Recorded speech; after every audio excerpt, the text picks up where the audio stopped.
changed the music many times, and I think people are sick of the same old fucking shitty songs. So we have talented folks, so make them MP3. There's not going to be a limit because I'm just going to fade them out as we get going. But don't do like 30-minute songs. Waste your time and mine. But do like a nice little tune. If you want to do some singing or whatever, instrumental, some blues, some acoustic, come up with some fun. Send it to me. Brian Vinny Bumper song, MP3 format, and we'll start playing them here on the show. Surprise people. I will try to plug everybody, but you know how it goes. It's hard sometimes. You're doing it for the love of the show, everyone. Okay, let's not lie. There's not a big monetary prize here. It's for the love of the show and want you to be part of it into perpetuity. What more did you ask for? All right, shall we? I suppose we shall. We watched AEW Dynamite March 9th, 2022, a very newsworthy show, starting from the get-go. Chris Jericho goes out for a promo.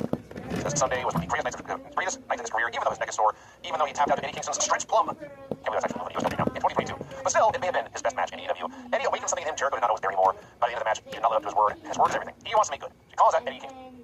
Eddie comes out.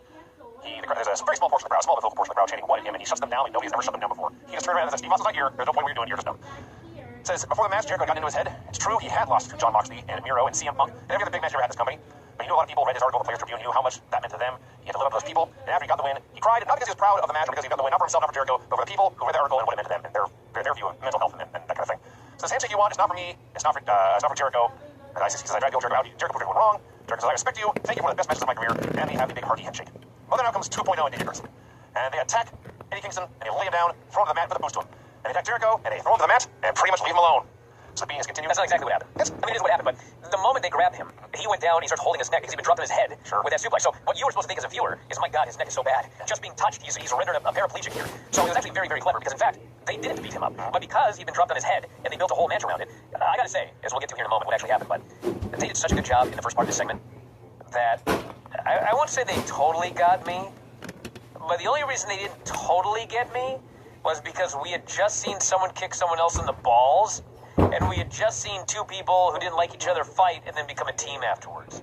That's the only reason I figured that they can't possibly be like friends and a team after this.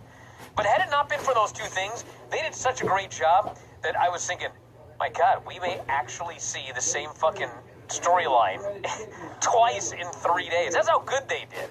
And when he went down, like, I didn't even think for 1 second that it was a ruse. Later, it made sense that it was a ruse, but the storyline in the neck and the dropping on the head and the point of the match, all of that, he did such a great job grabbing his neck and writhing, I didn't even think for 1 second it was a ruse. I thought it was just storyline, he's got a bad neck. Very clever.